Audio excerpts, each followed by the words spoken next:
Chers collègues, mesdames, messieurs, bonsoir. Il est 19h40 précisément, donc je suis ravi de vous accueillir et je remercie notre collègue Michel Mansou de l'USARCH pour la mise à disposition de cette salle. Comme vous l'avez vu lorsque vous avez reçu les documents de séance, j'en profite d'ailleurs pour demander si tout le monde a reçu les documents de séance. Tout le monde est à jour de ça, très bien. Donc nous avons un ordre du jour qui pour une fois n'est pas très long. Nous avons 12 points à visiter. Je m'empresse de souhaiter la bienvenue à nos nouveaux collègues dans le cadre de la délégation qui a été désignée à Saint-Martin-du-Tertre, donc Guy Messager, qui est président de la commission, que beaucoup d'entre nous connaissent puisqu'il a été maire et président du syndicat du SIA, donc avec un très beau parcours. Monsieur Antoine Deboeuf, voilà, qui fait partie de la délégation, et monsieur José Hoc. La bienvenue à vous. Donc je rappelle le contexte, la présence de la délégation, c'est que les élections de Saint-Martinoise, donc de 2020, ont été par décision administrative et confirmée par le Conseil d'État annulées. Il y aura donc un nouveau vote dans la commune de Saint-Martin, pour la commune de Saint-Martin, les 23, je crois, et 30 janvier, me semble-t-il. Voilà. Nous serons amenés à reparler de Saint-Martin pour 2 points un tout petit peu plus tard, quand j'aborderai le point de l'ordre du jour. J'observe que le quorum est atteint. Nous allons le vérifier par l'appel nominal des membres. Alors, pour Asnières-sur-Oise, Claude Krieger, Paul Lamotte, Annick Desbourget.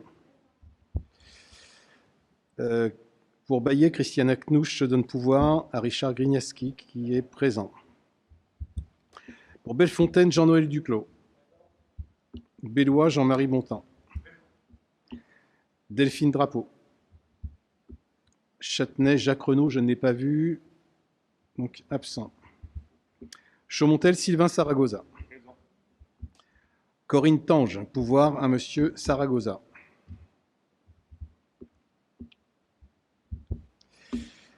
Jacques Gaubourg. Christophe Vigier.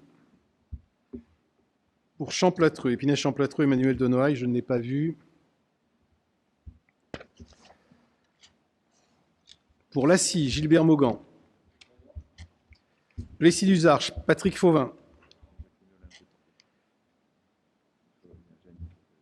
Comment? Oui, on me signale que j'ai oublié d'appeler Janie, Jacqueline Olager, qui n'est pas là ou qui est en retard. Je ne sais pas si quelqu'un sait, si Chantal, si tu sais ou pas. D'accord, donc absente. Ok, Luzarches, Michel Mansou. Nathalie Delisle-Tessier. Michel Zeppenfeld, qui donne pouvoir à Michel Mansou. Sylvie Lombardi. Nicolas Habitante. Ne sera pas là? D'accord, absent pour l'instant. Éric Richard, que j'ai croisé. Mafli et Jean-Christophe Mazurier. Sylvain Prache, pouvoir à Jean-Christophe Mazurier. Pour Mareille en France, Chantal Roman.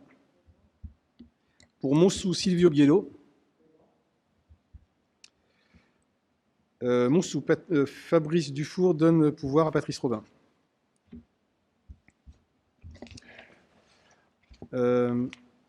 Laurence Cartier-Boitard. Ah oui, je l'ai dans le pli. Franck Silbon, qui donne pouvoir à Laurence Cartier-Boitard. Ok. Pour Saint-Martin-du-Tertre, Guy Messager, présent. Antoine Deboeuf et José Hoc. Pour Seugy, Jacques Alati. Quelqu'un aurait-il des nouvelles de Jacques? Il est où? Il est où, Jacques? Mais je ne t'ai pas vu.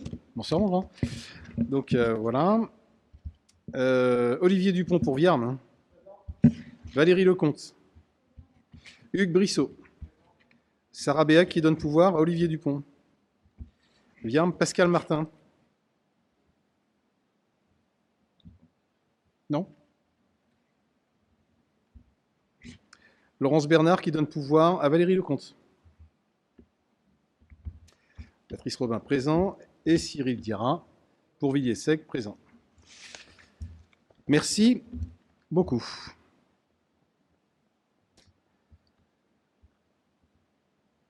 Certains m'ont rappelé qu'il y avait une urgence absolue à ce que le Conseil ne dure pas très longtemps. Je crois qu'il y a un événement ce soir à la télévision que certains souhaitent suivre. Donc, voilà, je ne sais pas. Je ferai en sorte d'être efficace. C'est la raison pour laquelle j'en viens à la parole au vice-président. Je vous demanderai, si vous avez une actualité particulière, de prendre la parole et en quelques minutes, 3 minutes si possible, de pouvoir préciser quelles sont vos actualités et l'avancée de vos chantiers. Mais vraiment, si vous avez une prise de parole nécessaire ou quelque chose de nouveau versus la dernière prise de parole. Donc, je commence par Claude Cricker. Non, pour moi, il n'y a pas de choses extra. C'est fort. Non, les finances, bah, ça suit son cours. Hein. On travaille toujours sur l'étude sur la FPU. On prépare la préparation des budgets 2022. Voilà. Donc ensuite, la mobilité avance aussi. Le schéma vélo avance. On a passé donc d'un GEROP qui fait l'étude pour le département et qui fera également l'étude pour la C3PF. Voilà. Puis bon, il y a plein de petits dossiers dont je m'occupe ou que je regarde ou auxquels je participe. Extraordinaire. Merci. Merci Claude d'avoir respecté le timing. Christiane étant absente, je passe la parole à Sylvain Saragoza.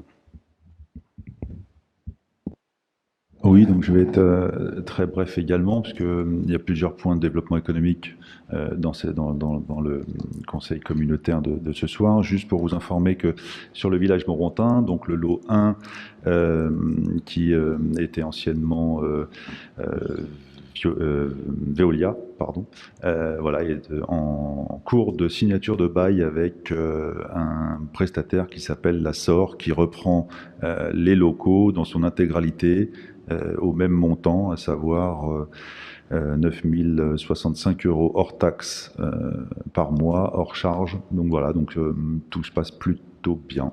Voilà. Merci Sylvain. Chantal.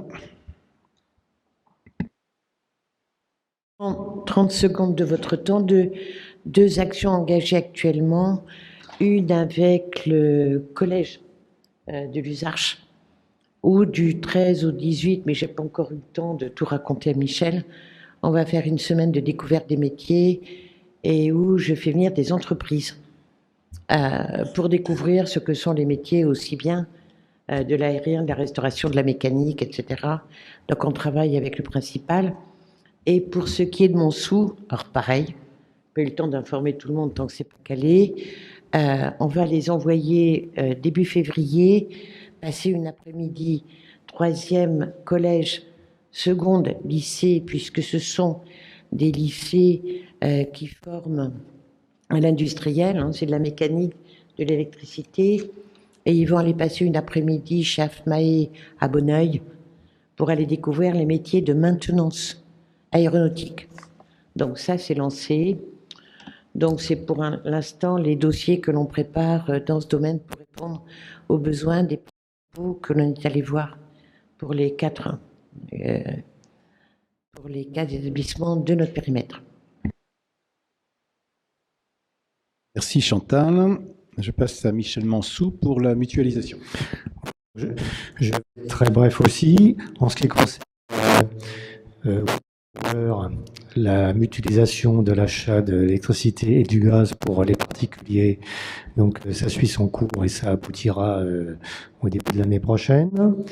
Je voudrais juste très brièvement évoquer ce que nous avons fait à 7 communes pour la police pluricommunale, donc sous l'égide de la commune de Viarmes, qui marche bien, qui ne peut pas être étendue priori à d'autres communes pour des raisons d'éloignement, mais qui pourrait peut-être se refaire sur l'autre partie de notre communauté. Ça, c'est à voir s'il y a la taille critique, c'est pas sûr.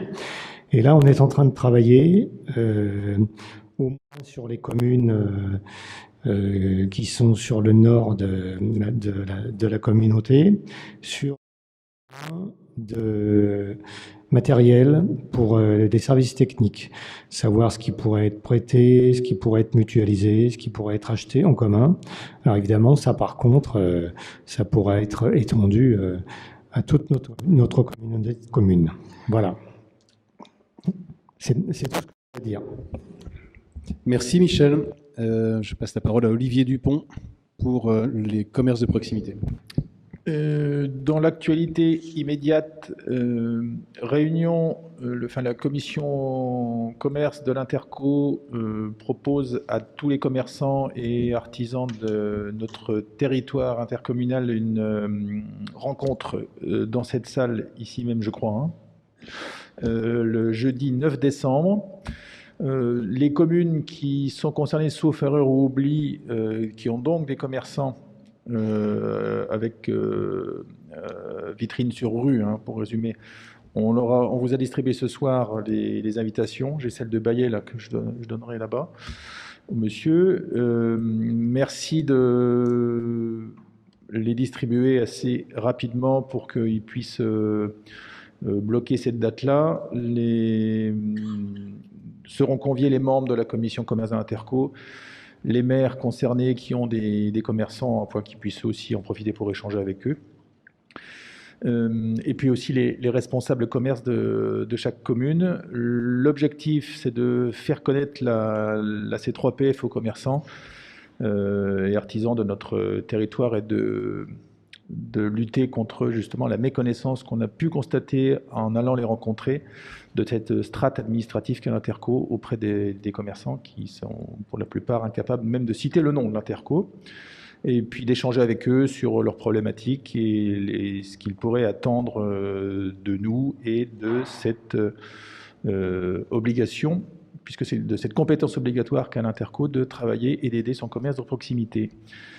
Et la soirée se clôturera autour d'un buffet, comme il est d'usage de le dire. Merci. Merci Olivier. La parole à Gilbert Maugan pour la séquence travaux. À tous. Il n'y a pas de choses particulières sur les travaux. On essaye péniblement de faire fonctionner le chauffage du château de la Motte, puisqu'on a eu problème sur problème. En cette saison, c'est pas très facile pour les salariés, pour les agents de la communauté de communes de travailler avec des petits radiateurs électriques qui font sauter l'installation régulièrement. Donc le télétravail a été favorisé. Les permanences de la bibliothèque ont été suspendues et on attend pour mardi théoriquement une pièce qui doit venir sur une chaudière allemande qui est neuve et sur lesquelles on change pièce après pièce pour essayer de faire fonctionner le chauffage. Donc on peut croiser les doigts jusqu'à mardi prochain en espérant qu'on aura la pièce et qu'on pourra faire fonctionner le chauffage. Autrement, le reste des travaux extérieurs se poursuivent. Et voilà, donc je vais plus long. Et on attend on va faire une commission travaux en début d'année quand on aura les résultats ou les tendances sur les budgets 2022, puisque notre commission dépend beaucoup de ce qui peut être accepté comme travaux au niveau du budget et au niveau des demandes des différentes communes. Voilà, j'ai fini pour mon intervention. Merci Gilbert. La parole à Jean-Noël Duclos pour la culture et le plan climat air énergie territorial. Donc, on a ouvert la bibliothèque intercommunale à Luzarches le 16 octobre, donc qui est malheureusement impactée aujourd'hui par la panne de chauffage. Je dirais simplement sur la bibliothèque l'obtention des subventions de 20 784 € par la DRAC. On a eu 5 675 € du Centre national du livre et 20 300 € de la région. Le projet microfolie intercommunale donc, a été retenu avec un financement de 43 504 € et un poste de service civique accordé. Donc, je vous rappelle que ce projet est une plateforme culturelle au service des territoires qui regroupe un musée du numérique et d'autres activités. Ce projet, dans un premier temps, sera itinérant sur l'ensemble de nos communes et par la suite implanté à Viermes. Pour le PCAET et pour le plan R, nous devrons voter la convention avec Air Paris au prochain conseil communautaire. On avait lancé une étude pour la thermographie des habitations, donc après consultation des différents partenaires des mairies. Donc 11 communes seraient intéressées. Donc nous devons avoir une réunion avec le prestataire, avec Jean-Marie Bontemps et M. Colobert à la mairie de Chaumontel pour affiner ce projet. Donc une prochaine réunion de concertation sera programmée pour vous détailler l'ensemble de ce projet. Dans un même temps, on avait lancé une réflexion sur la trame noire et l'extinction de l'éclairage public. Donc aujourd'hui, 5 communes le font déjà, 5 communes sont en réflexion et 5 communes sont défavorables. Donc je vous ferai un point complet ensuite sur l'avancement du PCAET à la prochaine réunion et je diffuserai cette information à l'ensemble des élus. Merci Jean-Noël. La parole est à Jean-Marie Bontemps pour les dépôts sauvages et l'environnement, notamment, et les gens du voyage. Oui, depuis le dernier conseil communautaire, bonjour d'abord, excusez-moi, depuis le dernier conseil communautaire, on a eu la journée communautaire de l'environnement du 3 octobre. La météo n'a pas facilité les choses le matin, malgré tout l'après-midi ça a été très satisfaisant. Le concours photo a bien fonctionné puisque 14 communes sur les 19 y ont participé. Et si j'avais le temps, je ferais la liste des remerciements qui sont mérités parce que sans la participation de tous les stands, de tous les élus, de tous les employés communaux aussi, on n'aurait pas pu faire. Et donc, j'espère avoir le temps de le faire un jour. Le groupe de travail a proposé que la troisième journée ait lieu le 21 mai 2022 au domaine de la Motte.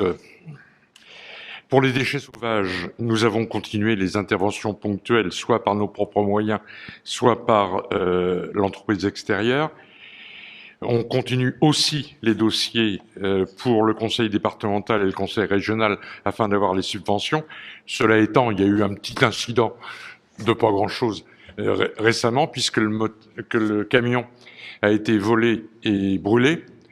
Ce qui fait que maintenant, nous sommes avec les assurances pour essayer d'en récupérer le maximum. Mais il est bien évident qu'on s'aperçoit, quand on ne l'a pas, de toute l'utilité qu'avait pour la communauté et pour les déchets sauvages le camion. Pour l'accueil des gens des voyages, vous savez que depuis la dernière motion que nous avions faite, c'était le calme. Ce calme,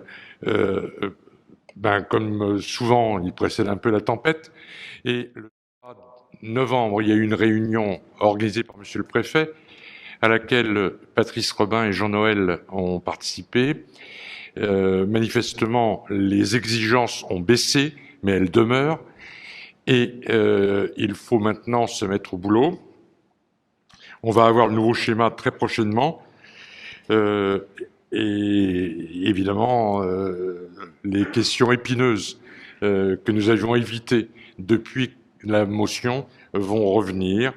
Personnellement, je participerai les 13 et 14 décembre à une journée nationale sur l'accueil des gens du voyage qui aura lieu à Rennes et où je représenterai la communauté. Dernier point, parce que on a fait une réunion à l'initiative de Chantal Roman sur la pollution provoquée par Roissy-Charles de Gaulle. Elle avait été, et avec un technicien compétent, elle était prévue dans l'ordre du jour de ce soir, mais des éléments nouveaux nous font reporter ce texte pour que le texte que nous vous proposerons au vote du conseil communautaire et que nous espérons proposer aussi au vote des conseils municipaux colle véritablement à la dernière réalité. Hein. Je ne parle pas des nombreuses réunions qu'il y a eu sur le CRTE et sur Val d'Oise Rénov'. Dans le cadre de Val d'Oise Rénov', il est prévu que nous organisions au cours du premier trimestre un événement de sensibilisation de la population de notre communauté à la rénovation énergétique des bâtiments. Merci Jean-Marie pour toutes ces informations sur 4 compétences importantes. Je rajoute sur les gens du voyage, puisque c'est une information qui concerne tout le monde, que le schéma de 2011 prévoyait 1082 places, je crois, et que ça n'a pas été atteint, puisque ce qui a été atteint, c'est 585 places de mémoire, et que le nouveau schéma donc, a baissé ses prétentions en termes d'indice, puisque l'indice était de 1,07 par tranche de 1000 habitants, et qu'il est passé à 0,95, donc il y a une légère diminution, mais qui porte quand même l'objectif à 1125, non pas 1125 en plus des 582 places existantes, mais 1185 incluant ces 582. Mais ça veut dire une accélération, et ça c'est hors terrains familiaux et hors aire de grand passage. Donc ça veut dire c'est vraiment des installations d'accueil, d'aire d'accueil des gens du voyage. Donc et aussi l'équation pour nous, c'est le financement de ce projet, puisque je rappelle qu'il a été octroyé une somme de 15 000 € par place. Or, nous avons un objectif et une obligation de 30 places sur notre intercommunalité, 32 exactement. Donc je vous laisse faire le calcul. 15 000 € par 30 places, c'est autour de 450 000 €, 470 000 si c'est 32 places, alors que le aire d'accueil coûte à peu près 1,5 million. Donc aujourd'hui, c'est très mal financé, et c'est bien là qu'est notre problème. Voilà, je ferme cette parenthèse-là provisoirement, parce que nous allons y revenir bientôt sûrement, puisque les objectifs resserrent aussi en termes de calendrier, tu l'as précisé, et nous l'avons tous entendu. Alors, pour continuer, donc je passe la parole à Jean-Christophe Mazurier. Là aussi, un sujet large, donc la sécurité, les voiries et la vidéoprotection. Un sujet large, merci Président, un sujet large, mais je vais être relativement bref, en respect pour tous les sportifs qui sont autour de cette table. Et à commencer par la vidéoprotection, où nous sommes en phase intermédiaire, à savoir qu'on a acté la phase 3, et nous sommes sur la phase 3 en phase de demande de subvention que nous attendons très prochainement, ce qui nous permettra d'activer la phase 3. Je le dis parce que certaines personnes autour de la table me posent ces questions en disant où en est ma caméra, où en est ma réparation, où en est tout ça. Donc on essaye d'économiser l'argent public et entre autres d'avoir le maximum de subventions. Donc on évite de faire les travaux, bien sûr, puisque c'est interdit, avant de faire les travaux. Donc voilà pour la partie vidéoprotection. Pour la partie voirie, nous sommes aussi en phase transitoire dans la mesure où on a fini de faire les analyses de chaussée. Je vous en ai parlé lors du dernier conseil communautaire, puisqu'on s'était rendu compte que certaines voiries, la constitution de la voirie était en décalage par rapport à l'usage de ces voiries. Donc on a lancé un audit qualitative sur la constitution des voiries, et ça nous permet de gérer des priorités. Et tous ces sujets vont être présentés lors d'une prochaine commission qui aura lieu en décembre. Ce sera tout pour moi. Merci. Juste un porte connaissance sur la partie vidéoprotection. Le département envisage de créer un CSU départemental dans quelques jours avant la fin de l'année. Il y aura une réunion d'information sur ce point et d'échange. Donc l'idée est d'avoir un centre de surveillance des images avec de l'humain derrière, un peu d'algorithme probablement. Oui, complètement. C'est de l'intelligence artificielle qui est mise derrière, avec bien sûr du personnel qui permet de surveiller ça. Mais tout ça, c'est sujet à recevoir les informations en centrale, donc il y a toute une constitution à faire. Donc on l'intégrera dans la phase 4 probablement. Voilà, mais c'est un moyen complémentaire, supplémentaire, Tout à fait. d'agir sur nos territoires en temps réel, au plus près. Puisque nous, aujourd'hui, ne sommes pas proactifs, nous sommes réactifs. On agit après, on gère les images, une fois que le fait s'est passé. Mais là, on peut avoir une vision en direct de ce qui se passe. Alors, sur un territoire aussi grand que le nôtre, enfin, je parle du département, géographiquement, ça peut sembler compliqué, mais après, tout dépend de l'articulation. Voilà, c'était apporté à connaissance. Merci Jean-Christophe, et je finis en passant la parole à Silvio Biello pour la communication. Bonsoir à tous. Donc sur la communication, nous travaillons en ce moment sur la finalisation du livret des feuilles de Carnel qui va être, je pense, distribuable première quinzaine de décembre, je pense. Voilà, sur la communication, je vois pas d'autres points d'actualité, si on peut dire, à vous donner.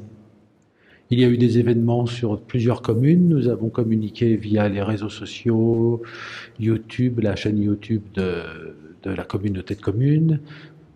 Mais enfin, ça, c'est pas très, très actuel. C'est des choses que vous avez pu voir ces dernières semaines. Voilà, donc je vais faire court. Je vous remercie. Merci Silvio, merci à tous d'avoir respecté vos 3 minutes. Alors, je passe à l'approbation du procès-verbal de la séance du 29 septembre 2021. Est-ce que vous avez des remarques à formuler? Est-ce qu'il y a des points, questions? Moi, j'ai juste une. Sylvain. J'ai juste une remarque. Je trouve juste dommage que l'on n'ait pas délibéré au sein du conseil communautaire. Donc l'emprunt de 500 000 € qui a été fléché vers le château de la Motte. Voilà. Donc je sais que c'est pas une obligation compte tenu des pouvoirs qu'on a délégués au président, mais voilà, je trouve juste dommage. Voilà, c'est tout. Ok, donc on le note au PV, au compte rendu. Ok, je porte au vote. Qui est contre? Abstention. Abstention. Voilà. Merci, messieurs. Ok, on a bien le compte. Ça va? Alors, je vais passer rapidement sur les décisions du président. Je vous les rappelle à chaque fois. Et ensuite, Claude passera sur celle qui le concerne. Donc, décision 38/2021. Signature d'un marché d'entretien des toitures terrasses des bâtiments communautaires. 40. Signature de l'avenant numéro 2 au marché de maîtrise d'œuvre pour l'aménagement du parc d'activités de l'Orme avec la société GNAT. La 41 concerne l'autorisation d'ester en justice suite aux infiltrations d'eau pluviale dans le bâtiment principal dans le cadre des travaux de construction de la gendarmerie d'Asnières-sur-Oise et de missionner le cabinet Landau, un cabinet d'avocats donc, pour représenter et défendre la C3PF devant les juridictions compétentes. Ah oui, on me fait remarquer justement que j'ai oublié de désigner un secrétaire de séance. Qui est volontaire ce soir? Tu as raison, c'est un conseil court, sage décision. Donc c'est fait, ce sera donc Gilbert Maugan. Merci Gilbert. La 42 concerne la signature de la convention de subvention au titre du dispositif conseiller numérique signé avec la Caisse des dépôts et consignations. La 44 concerne la sollicitation de subvention auprès de la région Île-de-France au titre du dispositif soutien à l'équipement de vidéoprotection pour les projets d'extension et de mutation du système de vidéoprotection communautaire, ainsi que l'acquisition de nouvelles technologies de communication. La 48 enfin, l'annulation de 2 mois de loyer impayés aux locataires du village Morantin, ATDCF. Tout ça, bien sûr, ce sont des décisions antérieures qui se sont déroulées entre la prise de décision et ce conseil. Claude? Décision donc, que j'ai prise. Donc, c'est la signature d'une proposition de raccordement électrique avec Enedis pour l'alimentation électrique du point de comptage, le PV 10, au carrefour RD9 et rue Regnault à Marais en France. Ensuite, alors, c'était là. J'ai un écran qui est un peu capricieux, je suis désolé. Hein. Non, c'est tout, c'est tout. Ah oui. Hein. Ah ouais. Non, mais ça saute. Voilà. Oui, oui, je sais bien. Alors, pour la suite, avant de passer à l'ordre du jour, nous avons la présentation des nouveaux avenants ou mutations internes. Je vais passer la parole à notre directeur général des services, Christophe, qui va nous en faire, si ce n'est la lecture, en tout cas le résumé. Je vous envoie un petit papier, effectivement, avec la version plus développée. Donc, on a quelques mouvements. Donc, on a effectivement l'arrivée de la chargée du Petite Ville de demain, qui sera mutualisée avec la mairie de Viarmes. Donc, on avait parlé de ça un peu dans différents conseils. Donc, elle a pris ses fonctions là avec ce mois de novembre, tant en mairie de Viarmes qu'avec l'Interco et pour le projet de contrat de relance et de transition écologique. Donc, c'est Bénédicte de Cacré. Ensuite, on a un recrutement d'instructeurs des droits des sols qui effectivement répond à l'objectif d'instruire désormais les permis de construire et les autorisations d'urbanisme de la mairie de Viarmes. Donc effectivement, Marilyn Le Gall travaille désormais avec Charlotte Seguin en mairie de Viarmes et donc pour le troisième poste permettant de se développer au vu du volume des autorisations d'urbanisme, Angélique Roche que tout le monde connaît, qui est ici dans la salle, donc a souhaité évoluer vers ce poste de création d'instructeur et se former aux côtés de la nouvelle équipe et la nouvelle responsable Charlotte Seguin. Donc on la félicite pour son travail et pour sa promotion, son évolution de carrière. Voilà, donc ça c'est pour les mouvements au niveau de l'urbanisme et secrétariat général. On a également au niveau de la commission environnement, après de longs mois de discussion et de recrutement, donc effectivement Marivon Akpo va nous rejoindre au 1er décembre. Donc là aussi, vous aurez son CV et des éléments par voie électronique et donc il sera contractuel en durée déterminée. On a enfin trouvé on a pu faire le recrutement du conseiller numérique aussi, dont nous vous avions parlé du montage, avec les subventions de l'État pour un CDD de 2 ans, pour aider par le bus France Service Mobile, pour les personnes qui, par exemple, ne savent pas ce que c'est qu'une adresse électronique ou ce que c'est qu'une messagerie ou comment fonctionne la plateforme des droits caisse d'allocation familiale, par exemple. Donc, Monsieur Abdou Gansoul nous rejoindra lui aussi le 1er décembre. Voilà, c'est en synthèse. À mon tour, j'ai fait court. Bien, merci Christophe. Alors, nous allons aborder l'ordre du jour que je vous demande de bien vouloir amender légèrement, à savoir que, comme le disait Jean-Marie tout à l'heure, Jean-Marie Bontemps, nous avons un point qui est à ajourner, qui concerne celui de la motion relative au survol des avions de l'aéroport de Roissy-Charles de Gaulle. Donc ça, en attente d'éléments complémentaires sur le dossier, donc nous ajournerons à la séance du 2 février prochain. J'ai un autre point qui concerne aussi une décision modificative numéro 1 au budget annexe tourisme. Ce point est retiré de l'ordre du jour. C'est bien ce qu'on me confirme ? Ouais. Et enfin, un troisième point qui concerne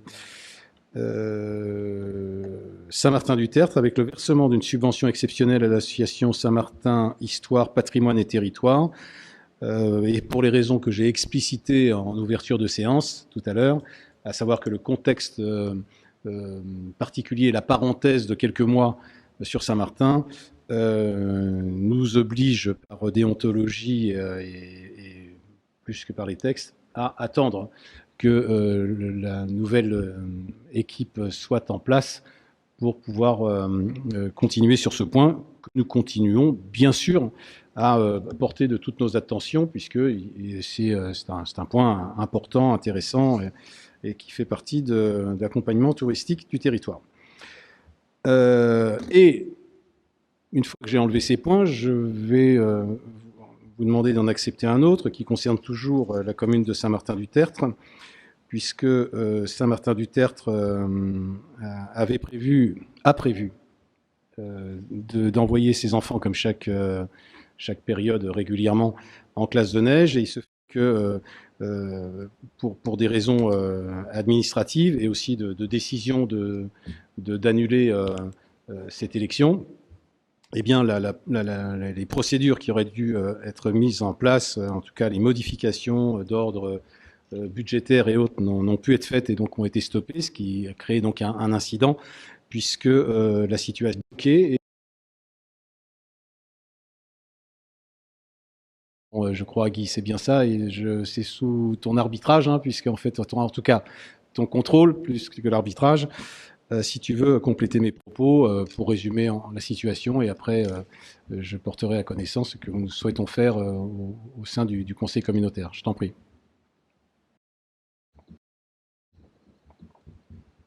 Merci, chers collègues. Alors, la situation à Saint-Martin-du-Tertre concernant le départ de ces enfants en classe de neige est la suivante. La Caisse des écoles avait bien délibéré pour autoriser la vice-présidente à signer ce dit contrat dont vient de parler le président pour un montant de 73 000 €. Et dans la signature de ce contrat, devait être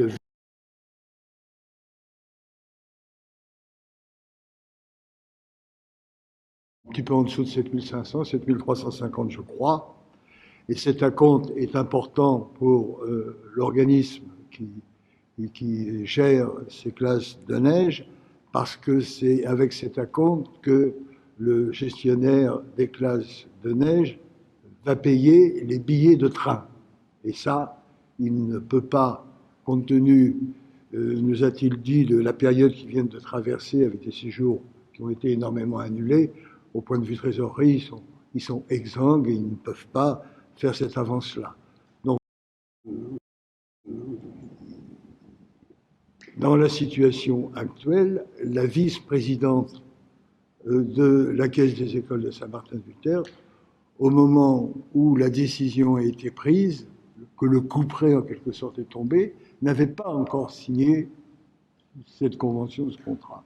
Et bien évidemment, maintenant, elle ne peut plus la signer, et nous ne pouvons pas non plus la signer, parce que dans les missions qui nous sont confiées, ça se limite aux affaires courantes et urgentes, et l'organisation, bien sûr, des élections, comme l'a rappelé le président, mais en aucun cas de signer un engagement, par exemple là, de 73 000 €, alors qu'il était prévu d'en payer une partie sur le budget de la Caisse des écoles de 2021, et le solde sur le budget, quand il aurait été voté en début d'année, sur l'exercice 2022.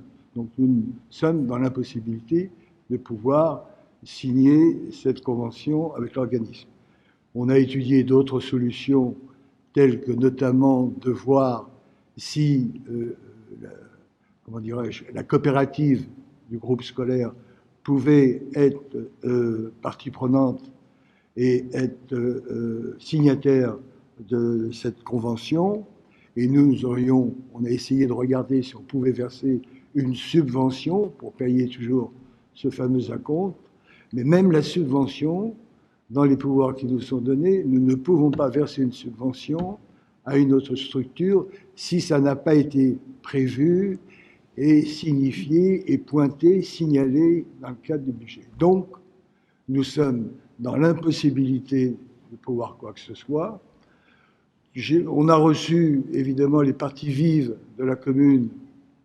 Tout le monde est pour que tout soit fait pour que ces enfants partent et qu'en tout cas, ils n'aient pas à payer, eux, la situation, en quelque sorte, des adultes sur Saint-Martin-du-Tertre.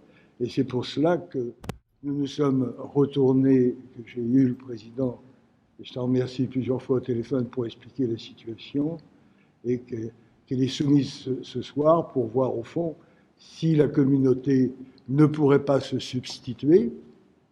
Donc la communauté signerait la convention, paierait le premier acompte, et bien évidemment, il y a une recette des parents qui va arriver, qui s'élève grosso modo autour du tiers, 27 500 €, et le reste serait ou sera en son temps payé par la communauté, par la commune, lorsqu'un nouveau conseil sera en place. Alors évidemment, il y a toujours un petit risque. Oui, merci Guy. Donc c'est bien de ça dont il s'agit. En fait, c'est que ces 79 enfants se trouvent privés pour la deuxième fois, parce que la première fois c'était 2020 avec le confinement, donc alors que tous les autres vont partir. Donc c'est un peu délicat et on peut comprendre.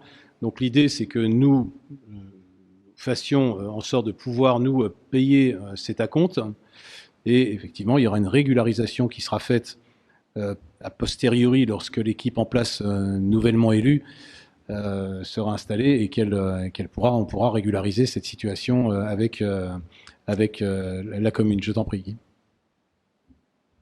Ce dont nous pouvons nous engager, c'est qu'au premier conseil que nous allons convoquer, puisque nous sommes chargés de convoquer le premier conseil, où il y aura l'élection du maire et des adjoints, enfin détermination du nombre d'adjoints, élection des adjoints, nous pouvons aussi mettre les questions financières concernant justement cette affaire-là, et ça, nous nous engageons à le mettre de façon à ce que la communauté retrouve rapidement, disons, son argent, quoi. Voilà, donc c'était un porté à connaissance que nous devions vous faire, de façon à ce que vous sachiez ça, et donc on est en train de voir comment techniquement on peut faire ça, sachant que je peux être confiant, je pense. Voilà. Donc on va signer le devis et on va faire ce virement de 7 000 et quelques euros, et ensuite on régularisera, ça débloquera la situation. Voilà. OK ? Bien. Alors, je passe cette fois-ci à l'ordre du jour. Le point 1 concerne une modification statutaire qui est-elle, bien sûr, relative à notre installation et au vote de 2020, puisque les statuts précédents du précédent mandat donc inscrivaient 43 délégués sur notre périmètre intercommunal. Nous sommes 42, donc il convient de corriger ce point dans nos statuts, et nous avons aussi changé d'adresse, et c'est pour ça que nous avons attendu un peu pour le faire, que ce changement d'adresse soit effectif, passant du 15 rue Bonnet au domaine de la Motte. Donc c'est ce que je vous propose de porter au vote ce soir, sachant que pour les nouveaux élus, il conviendra que vous puissiez relire, au moment où vous aurez choisi de le faire, la totalité du document des statuts pour vous acculturer sur le point, mais seuls changent ces deux points, c'est-à-dire l'adresse et le nombre de conseillers communautaires. Est-ce qu'il y a des questions ? J'ai pas entendu ce que tu as dit, Hugues.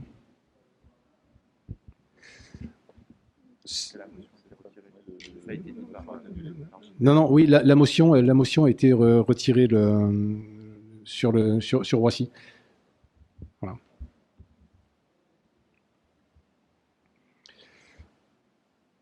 Oui, on n'a peut-être pas tous le même document, c'est ça, peut-être ? C'est ça, C'est-à-dire que pour résumer, le président, il a un memento de séance qu'on actualise, mais la note de synthèse n'a pas été, parce que ça a été décidé hier, effectivement, on a eu un appel des différents élus, notamment de la commune de Mareil, qui supervise avec beaucoup de compétences. Je ne sais pas, Chantal, si tu voudras compléter. Ouais. Pardon. Oui, on a travaillé sur cette motion qui est liée au non-respect des décollages piste nord, est-ouest. On a préparé cette motion pour ça, puisqu'il n'y a pas de respect des trajectoires de décollage. Et on regarde en permanence les documents avec les spécialistes. Et là, en septembre, ils ont sorti des nouveaux documents qu'on n'avait pas dans les GEPSEN, dans les documents, les cartes de navigabilité et qui sont mises à bord. Quand on a vu ces nouvelles sorties avec quelques modifications, pour être extrêmement précis, on a préféré, pardonnez-nous, reporter cette motion pour vous donner un document plus à jour en fonction de ce qui sort. On a l'impression que les choses bougent sans qu'on en soit forcément au courant. Voilà pourquoi je vous demande pardon, mais là, je pense qu'il vaut mieux attendre la prochaine et vérifier quand est-ce que ces modifications seront intégrées sur les cartes et de vous donner les dernières en date. Merci pour ces précisions, Chantal. On a voté le point? Oui. On n'a pas voté encore. Donc, je porte aux voix la modification des statuts, eu égard à ce que je viens de vous dire. Est-ce qu'il y a des contre? Des abstentions? 3 abstentions. Merci. Le point 2 concerne un protocole transactionnel entre la communauté de communes et la commune de Luzarches. Je vais passer la parole à Claude Krieger.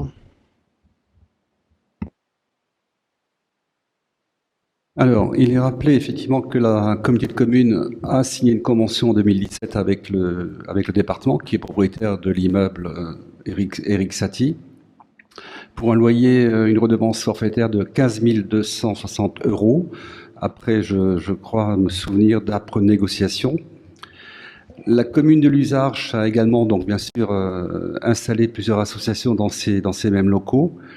Et très récemment, donc, le maire de Luzarches, notre collègue Michel Mansou, nous a adressé donc un tableau récapitulatif des dépenses engagées par la commune de Luzarches pour ce local, avec un état très détaillé, mais avec un montant donc de 83 135 € pour les activités qu'il considérait exclusivement afférentes à la C3PF. Alors la communauté de communes a bien sûr aussi payé des charges, puisqu'il y avait les loyers, mais il y avait également quelques charges. Et effectivement, il y a eu des discussions avec le maire de Luzarches, puisqu'effectivement, ce qui était réclamé était antérieur, datait de 2016. Je rappelle qu'il n'y avait aucune convention qui avait été signée avec la commune et entre la commune et la C3PF. Donc effectivement, il y avait une convention, donc il n'y avait pas lieu, il n'y avait pas lieu de payer quoi que ce soit. Néanmoins, le maire de Luzarches donc a été très à l'écoute, très transparent, et effectivement, on est arrivé à un accord que vous avez le protocole d'accord. Donc les 83 000 € se résumeraient donc à 10 666,50 € pour la communauté de communes, et le même montant donc qui serait la part de la commune. Donc vous avez le détail. Donc alors, je sais pas, j'imagine que vous avez tous regardé le protocole qui était joint donc à la convocation. Je pense que c'est un bon accord, et moi je remercie le maire de Luzarches effectivement d'avoir été à l'écoute, d'avoir compris notre problématique, puisque c'est vrai qu'à l'époque on a fait le choix de Luzarches pour installer le siège. Voilà, donc à l'époque ça n'a pas été simple, en tout cas je faisais partie de personnes qui à l'époque on a quand même négocié, puisque le siège, il n'était pas du tout prévu que le siège soit à Luzarches, donc effectivement il y a des contreparties. Donc c'est un problème qui est assez global, et je pense qu'aujourd'hui de proposer cet accord et ce protocole d'accord est à mon avis un bon accord, et qui est un accord bien sûr pour solde de tout compte. Et je crois qu'il faut effectivement aussi qu'on prenne l'habitude, c'est-à-dire que lorsqu'il y a des occupations, il faut absolument qu'il y ait un document, qu'il y ait des conventions. Parce que c'est vrai qu'on peut pas effectivement quelques années après dire mais effectivement j'ai pas facturé. Donc je crois qu'il faut vraiment qu'on prenne cette habitude d'établir des protocoles, des conventions entre nous. Est-ce qu'il y a des questions? Donc s'il n'y a pas de questions, donc je mets aux voix donc l'approbation de ce protocole. Qui est contre? Un contre. Qui s'abstient? 3 abstentions. Je vous remercie. Merci. Logique de ce point de convention, donc ça nous a permis de nous poser les bonnes questions et de se dire mais est-ce qu'on n'a pas encore des conventions à faire qui ne seraient pas faites? Et on en a une qui est à faire là, qui est celle qui concerne la mise à disposition de locaux par la commune de Montsou, qu'on remercie au passage, et qui reçoit et qui abrite les services techniques de notre communauté de communes. Donc c'est Gilbert Mougan qui va prendre le point. Comme on vient de le dire, on s'est aperçu qu'on occupe des locaux dans certaines communes et que les maires actuels avaient la gentillesse de mettre à disposition à titre gracieux des locaux. et que quand il y aura un changement peut-être de conseil, le nouveau maire n'aura peut-être pas la même position que ses prédécesseurs. Donc on souhaite écrire les choses avec des conventions de façon à permettre de pouvoir discuter clairement dans le temps avec les différents interlocuteurs que peut avoir la communauté de communes. Donc le maire de Montsou a mis à disposition des locaux et un terrain près de la gare de Montsou. Donc on a proposé les services administratifs de la commune de Montsou et de la communauté de communes se sont mis d'accord sur la convention qu'on vous propose ce soir de mettre en place. Moi, je souhaite rappeler que pour cette solution est une solution qui a été expliquée aux agents des services techniques comme une solution provisoire, puisqu'ils sont à l'autre bout de la communauté et que pour venir au château de la Motte, ça leur fait des déplacements importants. Donc aujourd'hui, on peut remercier le maire de Montsou de nous avoir proposé cette solution, parce qu'il fallait absolument qu'on déménage les services techniques du château de la Motte pour pouvoir continuer les travaux, poursuivre les travaux, démolir la maison du gardien et continuer les travaux.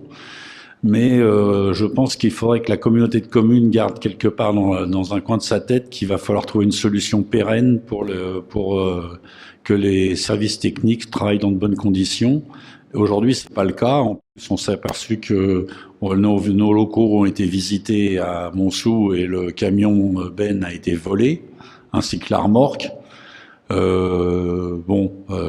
C'est malheureusement des choses qui arrivent. Mais je pense qu'il faut pas oublier le personnel technique. On est bien content de les trouver pour tout un tas de choses. Et je pense qu'il faudra qu'on leur trouve des locaux définitifs et qu'on fasse en sorte de régler ce problème de façon un peu plus pérenne. Donc voilà, je vais pas en dire plus, mais je pense que dans notre tête, dans les travaux, il faudra peut-être un jour envisager de trouver une solution pour avoir un atelier et de quoi ranger mettre à l'abri les véhicules de la communauté de communes. Voilà. Merci, Claude. Ce que je voudrais rajouter, outre le formalisme qu'on demande, il faut aussi se mettre à la place s'il y avait demain un sinistre, un incendie. On serait dans une situation extrêmement compliquée. Comment se fait-il que vous êtes dans ces locaux, vous n'avez rien à y faire? Avez-vous une convention? C'est la première des questions qui serait posée par un assureur. Donc je pense qu'il est important effectivement que nous ayons ces conventions entre nous. Bien, donc je porte au vote pour la signature de cette convention. Est-ce qu'il y a des contre? Est-ce qu'il y a des abstentions? Merci. Point numéro 4, c'est une autorisation à donner au président de signer une convention d'assistance architecturale en partenariat avec la CAUE. Vous connaissez la CAUE, c'est une reconduction. Alors le C, je ne me rappelle jamais. C'est le Conseil architectural et urbanistique et environnement du Val d'Oise auprès des particuliers. C'est en amont en fait de l'octroi des permis de construire, et ça permet de préparer la situation avec notamment l'ABF, puisqu'en fait ils savent se parler, la CAUE et l'ABF, et de gagner du temps pour nos pétitionnaires. Et c'est souvent de bons conseils d'ailleurs. Voilà, donc c'est juste la reconduction de cette convention. Donc si vous avez des questions, non, je porte aux voix. Donc abstention, contre, merci. Alors, ensuite on va aborder un point finance, mais qui, pour une fois, ne sera pas très long. Nous ne sommes pas en DOB. C'est la décision modificative numéro 3, et c'est Claude Krieger qui a la parole. Alors, décision modificative porte sur des recettes complémentaires, donc qui arrivent en cours d'exercice. Donc, il y a la subvention de l'État FNADT, donc pour le Fonds national France Service, de 30 000 €. Une subvention du département, donc pour un appel à projet bibliothèque de 2 200 €. Une subvention du Centre national du livre, ça a été évoqué tout à l'heure pour le pôle culturel, de 5 675 €, et une subvention complémentaire de l'ARS Île-de-France pour la période de juillet et août de 26 725,83 €. Et donc ça, c'est le centre de vaccination. Ça, c'est donc pour les recettes de cette décision modificative. Pour la dépense, Ensuite, en dépenses, c'est un virement à la section d'investissement, donc pour faire l'équilibre budgétaire de 64. Et donc, ce qui nous donne effectivement une décision modificative en recette de fonctionnement de 64 600,83 € et en dépenses, le même montant, 64 600,83 €. Donc, une décision modificative parfaitement équilibrée. Ensuite, en investissement, donc c'est un équilibre budgétaire, donc un virement à la section de fonctionnement, donc 64 600,83 € qu'on avait vu plus haut, donc qui est une recette d'investissement, et en dépenses d'investissement, 40 000 € de dépenses d'investissement pour l'étude que nous passons avec Ingérop pour le schéma de piste cyclable, ainsi que 10 000 € pour le fonds de concours de l'école Alain Fournier à Plessis-Luzarches ou au Plessis-Luzarches. Donc, c'est pas ça? Ça, c'est la crèche. Non, non, c'est la crèche. Hein. C'est pour la halte garderie. Garderie du Plessis-Luzarches. D'accord. Pour les... Ah non, c'est pas... qui va servir pour les petites communes du coin. Donc en tout cas, c'est effectivement 10 000 € pour Plessis-Luzarches. Donc on a effectivement donc en dépenses, en recettes d'investissement 64 600 et en dépenses d'investissement 50 000, et donc une décision modificative qui est excédentaire de 14 600 de la différence. Je sais pas, moi j'avais en tête à Fournier, mais c'était déjà fait. On avait fait ça, oui, d'accord. Très bien. Est-ce qu'il y a des questions sur cette décision modificative? Donc s'il n'y a pas de questions, donc je mets aux voix qui est contre cette décision modificative. Pas mal de recettes en plus, hein, des recettes que on peut remercier d'ailleurs ceux qui vont chercher des solutions.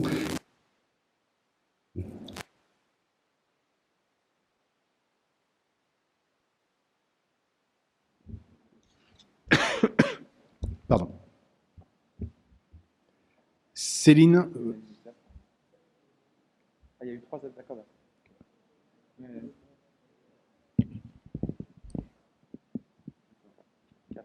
Abstention. Chez Patrick. Oui, tout à fait. Ok. Bien, poursuivons. Le point suivant concerne la mise en place d'un protocole de prélèvement automatique du budget de notre village d'entreprise Morantin. Je passe la parole à Sylvain Saragoza. Oui, donc il s'agit de mettre en place donc le prélèvement automatique pour les loyers du village Morantin, et pour ce faire, nous avons besoin d'un protocole de façon à définir avec les locataires donc l'autorisation de les prélever. Voilà, aujourd'hui, chacun règle soit par virement, soit par chèque, ou certains par carte bleue à la trésorerie. Donc, ce serait beaucoup plus pratique et beaucoup plus facile pour le suivi de les prélever directement. Est-ce qu'il y a des questions? Non. Nous pouvons porter aux voix. Qui souhaite voter contre? Qui souhaite s'abstenir? 3. Merci.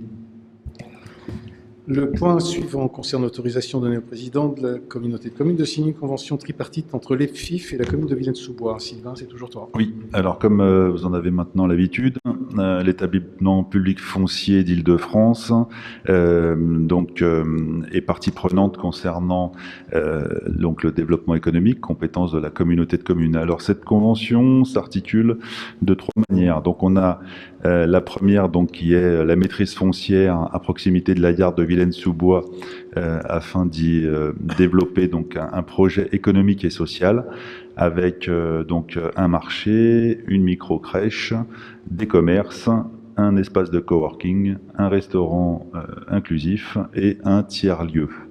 Il convient donc de proposer cette convention de façon à ce que l'EPIF fasse cette maîtrise foncière, et ensuite, avec les différents porteurs de projets qu'a déjà la ville de Villaines, puisse revendre le tout à ces porteurs de projets. Compte tenu que le terrain classé est en activité économique au niveau du PLU, d'où cette convention tripartite avec la communauté de communes. Il y a 2 autres axes dans cette convention, mais qui ne concernent pas la communauté de communes, qui est une veille foncière sur deux îlots, de façon à pouvoir y créer un programme immobilier. Voilà. Est-ce que vous avez des questions concernant cette convention? Donc, moi j'ai vu les plans, vraiment très très beau projet. Patrice, franchement, bravo. Merci beaucoup. Nous pouvons porter aux voix. Qui souhaite voter contre? Qui souhaite s'abstenir? 3. Merci beaucoup. Alors. Merci Sylvain. Et donc pour la suite, c'est toi aussi. Encore 2 points. Autorisation donnée au président de signer tous les actes nécessaires à la vente du lot 7 du parc d'activité de l'Orme. Alors, le 7, donc, il y avait une première délibération attribuant donc le lot 7 à la société Synergie. Donc, suite à défaut de financement, on a revoté donc en délibération le 9 juin pour attribuer donc ce lot à la protection civile du Val d'Oise, et à notre grand regret, la protection civile du Val d'Oise n'a pas pu obtenir son financement, et c'est vraiment dommage parce que c'était vraiment un beau projet, en tous les cas qui aurait pu rayonner sur toute la communauté de communes. Bon. Donc du coup, on a choisi donc le deuxième candidat qui était arrivé derrière la protection civile, donc qui est une société. Donc c'est la société Formaction, qui est un centre de formation pour adultes des métiers donc du bâtiment. La société KLC, qui est une société de désamiantage. La société Jobnex, qui est une société d'import-export dans la vente par Internet. Donc, je rappelle la superficie de cette parcelle, donc 4580 m². À l'époque, donc, elle avait été valorisée à 70 € du mètre carré. Et compte tenu de l'engouement et des demandes, ça a été réévalué. Nous avons réévalué donc le montant à 90 € hors taxe du mètre carré, ce qui nous fait donc un delta donc de 91 600 € supplémentaires pour les caisses de la communauté de communes. Voilà. Est-ce qu'il y a des questions? Non, nous ne pouvons pas procéder au vote. Qui souhaite voter contre? Qui souhaite s'abstenir? Merci beaucoup. J'ai toujours donc le point 12. Alors le point 12 qui est donc la position de la communauté de communes sur la demande de la région Île-de-France d'effacer la dette des entreprises soutenues au titre de fonds résilience. Alors, un petit rappel sur le fonds résilience. Donc c'était un fonds qui avait été proposé par la région avec plusieurs financeurs, donc de façon à pouvoir aider les entreprises d'Île-de-France à passer la crise. La communauté de communes a abondé sur ce fonds à hauteur de 51 810 €. Donc il y a eu 31 000 en 2020 et 20 810 € en 2021. Nous avons aidé 25 entreprises sur notre territoire pour un montant global de, je crois que c'est 440 499 pour 2020 et 206 999 pour 2021. La région a souhaité pour sa part effacer la dette de ce fonds pour la région. Elle nous a demandé elle a demandé à ses cofinanceurs s'ils souhaitaient faire de même. Lors de la commission développement économique du 14 septembre 2021, après analyse, nous avons souhaité nous prononcer pour un avis défavorable. Avis défavorable pour 2 raisons.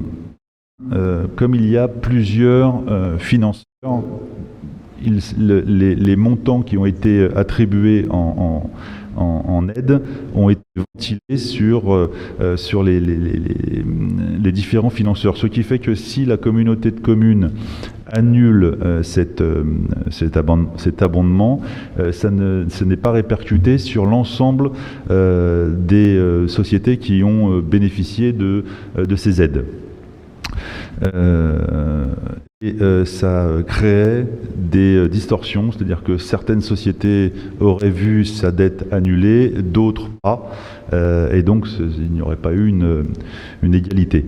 Il y avait également le fait que la communauté de communes, dans son budget, avait proposé donc d'abonder sur ce fonds pour aider des entreprises. Et il y avait aussi certaines entreprises qui n'avaient pas souhaité demander ces aides, puisque ça vient sur le passif de ces bilans. Donc, et comme il fallait les rembourser, ils ont souhaité, je dirais, faire le dos rond et laisser passer la crise sans demander de prêts supplémentaires. Et donc là, pareil, à partir du moment où on efface cette dette, ça crée également une différence entre celles qui l'a demandé et ceux qui auraient pu la demander, qui auraient pu en bénéficier, mais qui ne l'ont pas fait. Voilà. Et donc, le bureau du 15 novembre 2021 a également émis un avis défavorable et on revient vers le conseil communautaire de façon à pouvoir s'exprimer sur l'abandon ou pas de cette dette qui est d'un montant de 51 810 €. Enfin, voilà. Est-ce qu'il y a des questions? Non. Donc je mets aux voix donc la position de la communauté de communes Carnet de Pays de France sur la demande de la région d'Île-de-France d'effacer la dette des entreprises soutenues au titre du fonds résilience et d'émettre un avis défavorable. Qui souhaite voter contre? Qui souhaite s'abstenir? Je vous remercie. Ah, il y a Éric Richard qui souhaite également s'abstenir. Merci beaucoup. Dernier point me concernant, qui est l'autorisation donnée au président de la communauté de communes Carnet Pays de France de signer la convention stratégique entre l'établissement public foncier et la communauté de communes. Alors, bon, vous êtes maintenant habitués à ces conventions tripartites. Là, il s'avère que c'est plus une convention stratégique. C'est-à-dire que c'est une convention qui permet d'accompagner donc les communes pour financer des études. Elle ne permet pas l'acquisition de foncier. C'est uniquement donc pour accompagner les communes qui le souhaitent de bénéficier des subventions à hauteur de 50% pour un maximum de 50 000 € par étude, avec un budget global pour les PIF de 150 000 € sur la communauté de communes. Il s'agit donc d'aucune contrainte. C'est des études qui peuvent être réalisées concernant une aide à la prise de décision sur un territoire donné pour savoir quel type d'entreprise l'emplacement serait intéressé. Des études sur la requalification de friches. Donc voilà, et donc elle financerait également, ou elle interviendrait également concernant les appels d'offres pour des études de développement économique qui peuvent intervenir sur notre territoire. Est-ce qu'il y a des questions ? Non. Nous pouvons procéder au vote. Qui souhaite voter contre? Qui souhaite s'abstenir? Je vous remercie, Monsieur le Président. Merci Sylvain. Je repasse la parole à Claude Krieger pour 2 points. Donc l'autorisation de signature d'une convention de mise en service, de mission de service de médecine préventive, classiquement connue par nous tous, et une modification des tableaux des effectifs. Claude ? Alors, le premier point, l'autorisation de signature de la convention relative aux missions de service donc, de médecine préventive. Donc, effectivement, on a un service qui on sous-traite, on externalise donc la prestation. On a l'obligation, effectivement, de le faire en interne. Donc là, le choix, bien sûr, qui est proposé, qui est fait, c'est effectivement avec le CIG. Et donc là, c'est l'autorisation de signer cette convention avec le CIG. Donc c'est bien sûr la médecine du travail. Donc c'est assez simple. Si vous avez des questions sur ce point, mais c'est une obligation, on n'a pas le choix et on n'a pas de prestation. S'il n'y a pas de questions, donc je me vois qui est contre de signer cette convention relative à la médecine du travail, qui s'abstient. 3 abstentions. Attention, merci. Merci.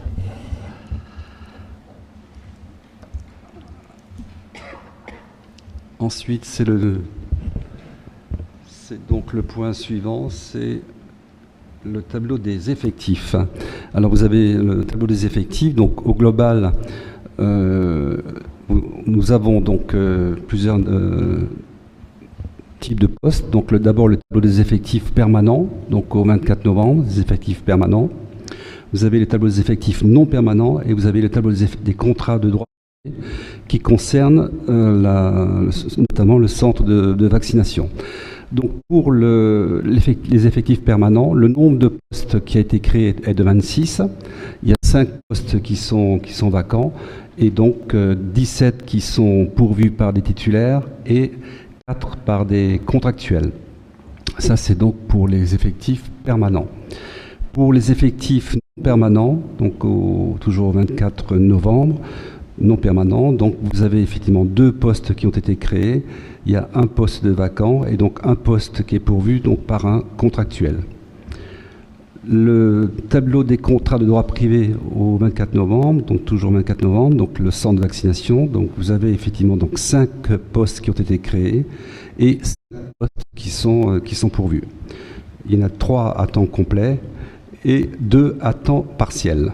Alors c'est vrai que ça fait un effectif, mais effectivement cet effectif est augmenté du fait du centre de vaccination, mais c'est pas on espère en tout cas que c'est pas une situation structurelle, mais plutôt conjoncturelle. Est-ce qu'il y a des questions sur le tableau des effectifs? Donc s'il n'y a pas de questions, donc je mets aux voix qui n'approuve pas le tableau des effectifs, qui s'abstient, 3 abstentions. Je vous remercie. Merci. Si je ne me trompe pas, les services me diront si c'est le cas, on a passé tous les points, donc c'est un des plus courts que nous ayons fait, donc on a tous été, je crois, efficaces. J'aurais 2-3 portées à connaissance à vous donner juste après. Je vais d'abord donner la parole à Michel Mansou qui l'a... Après ? D'accord.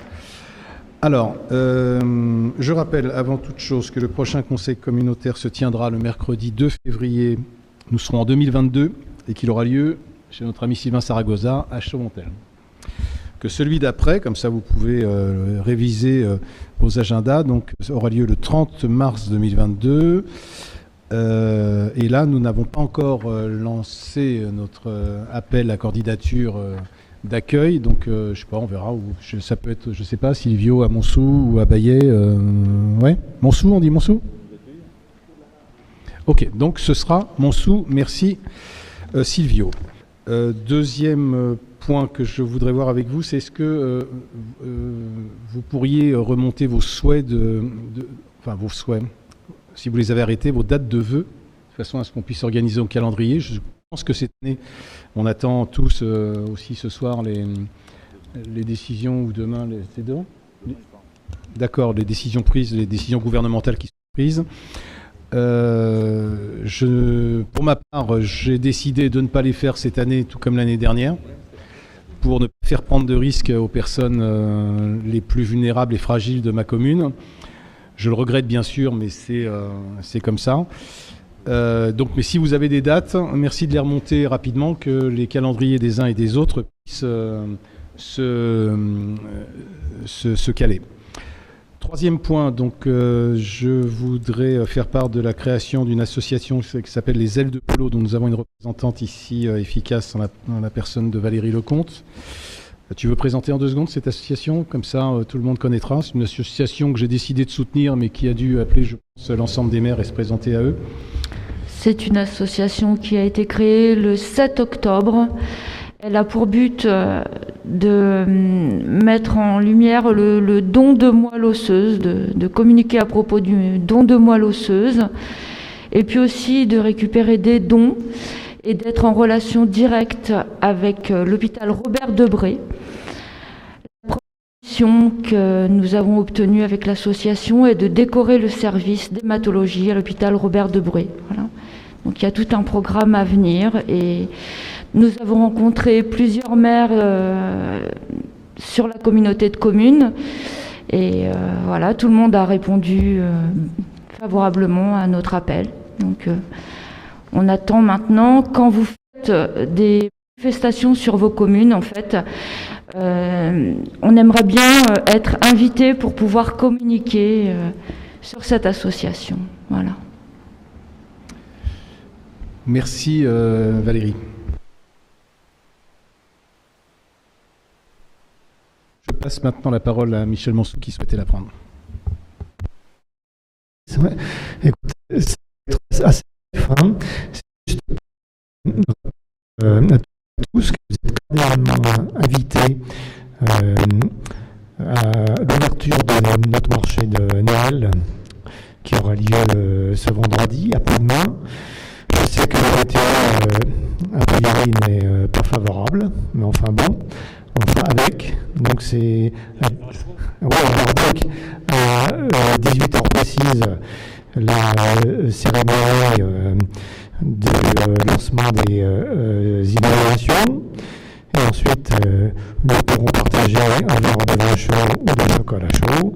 Et après, il y a la retraite au flambeau qui doit se marcher. Voilà.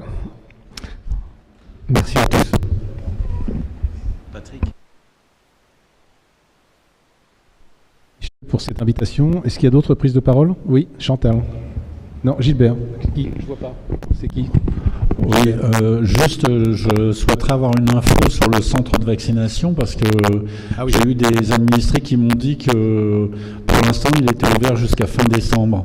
Est-ce que ça va être prolongé après, puisque avec les 6 mois, il y a des gens qui se trouvent, par exemple, début janvier et qui me demandent est-ce qu'on pourra se faire vacciner à Viarmes début janvier? Alors, tu fais bien de... Officiellement, si je peux me permettre, pour le moment, effectivement, c'est une fermeture au 31 décembre, mais on n'a pas plus d'infos. On pense que certainement ça sera prolongé, mais pour le moment, c'est vraiment une fermeture au 31 décembre. Voilà, aux dernières nouvelles. La demande de l'ARS était que nous fermions fin octobre. C'est de l'accord qui avait été pris, prorogé à novembre, et prorogé maintenant, vu l'évolution de cette reprise en fait épidémique, à fin décembre. Mais il convenait de partager ce point avec la commune de Viarmes, et en l'occurrence son maire, parce que c'est maintenant, ça fera 31 décembre, 9 mois et demi que cette salle est mise à disposition, et un grand merci encore à la ville de Viarmes d'avoir apporté son effort de guerre à ce contexte-là. Donc, il reviendra à Viarmes, à la commune de Viarmes, de nous dire si elle accepte une extension. Nous avons comme ville candidate qui s'est positionné pour recevoir le centre de vaccination. Tu confirmes, Jacques? Voilà. Dans un premier temps, nous préférons que le centre de Viarmes continue d'accueillir, puisqu'en fait, je crois qu'on aura atteint autour de 100 000 vaccins, en gros, sur ce centre, et que nos administrés, même ceux qui ne sont pas nos administrés, mais qui sont plus largement habitent ailleurs, en dehors de notre bassin de vie, sont habitués à ce lieu maintenant. Il y a de la signalisation, il y a une habitude qui a été prise, mais on comprendrait parfaitement que Viarme souhaite récupérer sa salle. Après en avoir débattu avec mes élus, il y a une demande ou un souhait quand même que le centre reste où il est. Décision n'a pas été prise pour 2022, sachant que l'ARS n'a toujours pas non plus donné ses souhaits en fonction de l'évolution de la crise sanitaire. De toute façon, nous, c'est vrai qu'au niveau de la vie locale et pour l'associatif, ça peut commencer à peser si tout redémarre. Les gros événements qui sont les grosses demandes de réservation pour des événements importants, pour la salle commencerait aux alentours du 15 mars. Donc, quoi qu'il en soit, il est probable au moins qu'on puisse encore faire 2-3 mois pour le maintenir. Après, ça va commencer à devenir compliqué pour expliquer à nos habitants, oui, que la salle est bloquée longtemps, et puis on verra avec Jacques, et puis en fonction de l'évolution de la crise. Donc on n'a pas d'autres éléments, comme le disait Cyril, donc on a de visibilité, je crois que personne n'en a, on avance en marchant sur ce sujet-là. Cyril. Juste une information complémentaire, c'est qu'en fait, à partir du 1er décembre, le centre sera ouvert 4 jours sur 7, c'est-à-dire du mercredi jusqu'au samedi, ce qui n'était plus le cas ces derniers temps, puisqu'on était ouvert que le mercredi et le samedi. Il conviendra les communications vers nos municipalités et nos populations, de façon à les informer de ces points-là. Je fais une remarque, c'est que le centre va être ouvert le mardi soir, donc de 16h à 20h, le mercredi toute la journée, le jeudi soir et le samedi matin. C'est une bonne information. Comment ? Oui, à partir de quand, Annick ? À partir du mois de décembre, c'est-à-dire dans une dizaine de jours. J'en profite à nouveau les bénévoles et tous ceux qui se sont mobilisés pour faire que ce centre fonctionne dans les meilleures conditions possibles. C'est le cas, mais je suis certain que c'est le cas, puisque les retours de l'ARS qui nous ont été sont très bons. Et d'ailleurs, sur les centres du Val d'Oise, 11 étaient prévus à la fermeture ou ont fermé. Et Viarme n'était pas prévu à la fermeture immédiate, il était prévu plus tard que les autres. Donc c'était aussi un gage de qualité, donc un grand merci à toutes et tous pour ça. Sauf à ce qu'il y ait d'autres prises de parole souhaitées. Jacques Alati. Moi, je voudrais revenir sur le centre de vaccination. Oui. Il faudrait que les communes nous envoient un petit peu de personnel. Je fais bien de le rappeler. Parce que aujourd'hui, on était très très court en personnel administratif et ça bloque le centre. Moi, je mets à disposition une secrétaire depuis le début. À un moment, je vais avoir des problèmes de la maintenir encore très longtemps. Merci. Le message est passé. Valérie ? J'ai oublié de vous donner le nom de la présidente de l'association Les Ailes de Polo. C'est Carole Longeance, et qui est particulièrement touchée par le cancer et la leucémie pour les enfants, puisqu'elle a perdu son enfant à l'âge de 30 mois. Donc elle est extrêmement investie dans cette association. Voilà. C'est pour ça qu'on vous aide. Merci aussi pour cet engagement, Valérie. Bien. Est-ce qu'il y a d'autres prises de parole ? Non ?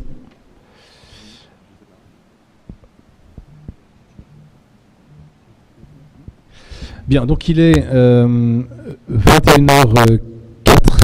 La séance est close. Je vous demanderai juste une seconde, j'ai juste un petit point à vous dire. Pardon. Et donc, bonne soirée à toutes et tous, et puis à très bientôt. Et passez surtout de très belles fêtes de fin d'année, et soyez prudents, évidemment. Merci beaucoup.